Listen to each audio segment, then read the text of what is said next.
বিড়লা গঙ্গা নদীতে আমাদের কাশীপুরালমপুর অঞ্চলের বিড়লা লাইনের 4টে ছেলে তারা নদীতে স্নান করতে আসে সকাল 7টা সাড়ে 7টা নাগাদ।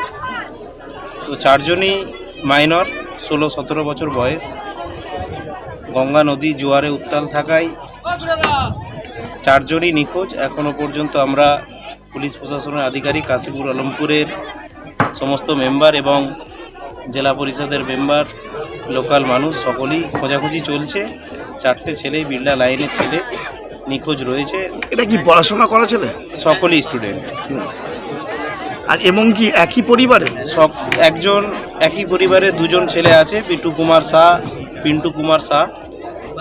বাকি 2জন অন্যান্য বাড়ির ছেলে, কোয়ার্টারে, সব বিড়লা লাইনের কোয়ার্টারে ছিল।